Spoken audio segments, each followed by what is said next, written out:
Hey guys, good evening from Anantapur. Already మీకు తమిళ చూసింటే video ఏందని అర్థమైపోయి ఉంటుంది. బైక్ అయితే లిటరల్లీ చెప్తున్నా, ఫుల్ అంటే డ్యామేజ్ అయిపోయింది. అది ఎలాగో చెప్తాను.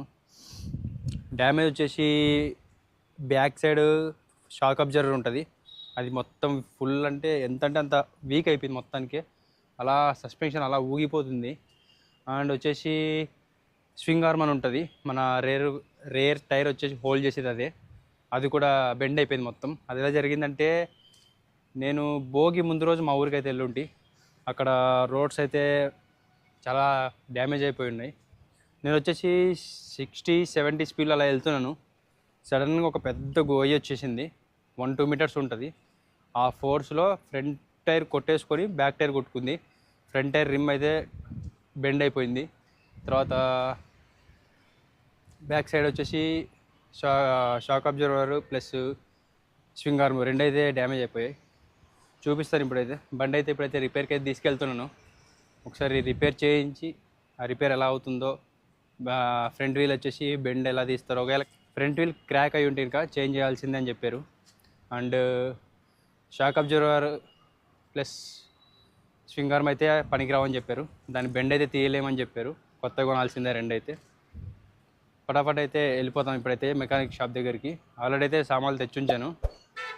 ఐటమ్స్ ఎంత కాస్ట్ పడ్డాయి అవన్నీ అయితే వీడియోలో చెప్తాను. మీరైతే ఫటాఫట్ లైక్ చేసి అలాగే సబ్స్క్రైబ్ చేసుకోండి.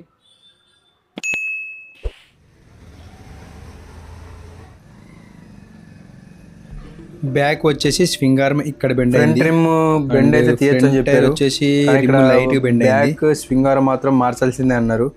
అందుకే swing arm and shock absorber రెండు కొనేసాను. వీటి ప్రైస్ వచ్చేసి చివరిలో చెప్తాను. బైక్ అయితే బయట మెకానిక్ దగ్గర అయితే చేపిస్తున్నా, ఎందుకంటే షోరూంలో స్పేర్ పార్ట్స్ రావడానికి కోసమే 15 days పడుతుంది అన్నారు. అండ్ బైక్ రిపేర్ వచ్చేసి మన అనంతపూర్లో ఎస్వి సినిమాక్స్ పక్క సందులో అయితే చేపిస్తున్నాను. రైట్ సైడ్ మాత్రం చాలా లైట్గా అయితే బెండ్ అయింది, ఎక్కువైతే కాలేదు. ఇదైతే ఇప్పుడు మనం కొన్న కొత్త స్వింగ్ ఆర్మ్ అంటే ఇది ఇలాగ ఉంటుంది టైర్ని హోల్డ్ చేయడానికి. అండ్ లెఫ్ట్ సైడ్ వచ్చేసి మరీ ఘోరంగా అయితే బెండ్ అయిపోయింది. నా టైం బాగుందంటే కింద పడలేదు బండి అయితే.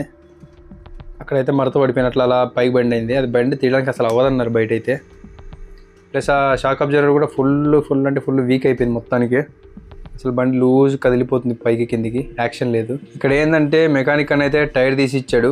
ఇక్కడ వీళ్ళైతే బెండ్ అయితే తీయరు టైర్కి, మనం వేరే పక్కకి వెళ్ళి చేయించుకొని రావాలి దాన్ని. ఎగ్జాక్ట్ ఇక్కడ తగిలింది, చాలా గట్టిగా తగిలింది.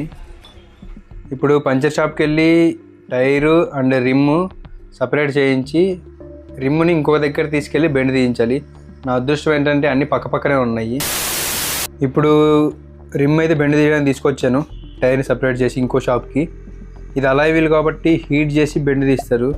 ఇది ఐరన్ లాగైతే స్విచ్ అయితే కొట్టరు.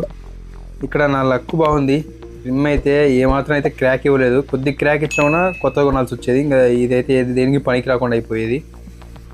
బాగా హీట్ చేసిన తర్వాత అయితే ఇదేదో హైడ్రాలిక్ ప్రెస్ లాగా ఉంది, దాని అలా పంపులాగా నొక్కుతుంటే అది పైకి లేపుతుంది. 5 నిమిషాలు 10 నిమిషాలు గట్టిగా అయితే కష్టపడ్డారు, కానీ వర్క్ మాత్రం అయితే పర్ఫెక్ట్ చేసాడు. ఇందాక టైర్ తీపిచ్చింది అయితే ఇక్కడే మిషన్తో తీపిచ్చాను. అలా కాకుండా నార్మల్గా సైకిల్ తీసినట్ల లివర్లు పెట్టి తీస్తే ఇంకా రిమ్ అయితే ఖచ్చితంగా డ్యామేజ్ అయిపోతుంది. దానికోసం అయితే మిషన్తో తీపిచ్చాను. నేను రిమ్ పని చేసుకొని వచ్చేసరికి అయితే వీళ్ళు బైక్ని మొత్తం డిస్మాంటిల్ చేశారు. ఈ బైక్ ఏంటంటే స్వింగ్ ఆర్మ్ తీయాలంటే మొత్తం ఆల్మోస్ట్ బైక్ మొత్తం బ్యాక్ సైడ్ మొత్తం విప్పేయాలి. ఆల్రెడీ షాక్ అబ్జర్వర్ అయితే తీశారు, ఇప్పుడు స్వింగ్ ఆర్మ్ రిమూవ్ చేస్తున్నారు. వీళ్ళ దగ్గర ఏంటంటే బండిని ప్రాపర్గా నిలబెట్టడానికి అయితే స్టాండ్ లేదు. లెఫ్ట్ సైడ్లో ఉన్నది పాతది, ఇక్కడ రైట్ సైడ్లో ఉన్నది కొద్ది. ఇదేంటంటే ఈ సైడ్కి అయితే బెండ్ కాలేదు, బెండ్ అయినప్పుడు ఇలా పైకి ప్రెస్ అయింది. దానివల్ల అయితే నేను ఆల్మోస్ట్ ఆ రోజు 100 kilometers దాకా వచ్చాను. అది పొరపాటున సైడ్కి బెండ్ అయింటే ఇంకా బండి అక్కడ వదిలేసి ఒక ఆటోలో వేసుకొని రావాల్సి వచ్చేది. ఆల్మోస్ట్ పని అయితే కంప్లీట్ అయిపోయింది. Swing arm and shock absorber రెండు అయితే ఫిట్ చేసేసారు. 1 గంట 2 గంటలు కష్టపడిపోయారు. ఇదైతే పాత షాక్ అబ్జర్వర్. ఇది మొత్తం ఎంతంటే ఇంకా ఫుల్ వీక్ అయిపోయింది, స్ప్రింగ్ కూడా కనిపిస్తుంది, చాలా దగ్గరికి అయిపోయింది. నేను స్పేర్ పార్ట్స్ కోసం ఎక్కువైతే కష్టపడలేదు, పక్కనే దొరికేసారి theatre SV Cinemax back side కనపడ్డాయి. అది బజాజ్ ఒరిజినల్ పార్ట్స్ దొరుకుతాయి అక్కడైతే. ఫైనల్లీ బైక్ ఈజ్ బ్యాక్, మొత్తానికి అయితే రెడీ అయిపోయింది. ఇప్పుడు టైం వచ్చేసి అరౌండ్ 7-7:30 అవుతుంది. ఇంకా పటాపట్ ఇంటికి వెళ్ళేసి మీకు ఏది ఎక్కడ ఎంత ఖర్చు అయింది అనేది చెప్పేస్తాను. ఇప్పుడు ఎక్కడ ఎంత ఖర్చు వచ్చింది చెప్తాను. స్వింగ్ ఆర్మ్ వచ్చి 3050 rupees and stock absorber 3200 and tyre rim separate చేయడానికి 100 రూపీస్ ఛార్జ్ చేశారు. ప్లస్ వచ్చేసి రిమ్ బెండ్ తీయడానికి 600 rupees and last but not least service charge 2000 rupees. టోటల్గా 3050 ప్లస్ 3200 ప్లస్ 100 ప్లస్ 600 ప్లస్ 2000. ఇది సంక్రాంతికి నాకు ఇచ్చిన గిఫ్ట్. టోటల్గా 8950 రూపీస్. ఇవాళకి అంతే. మరీ సరికొత్త లాగ్తో మళ్ళీ కలుద్దాం. అందరికీ బాయ్ బాయ్.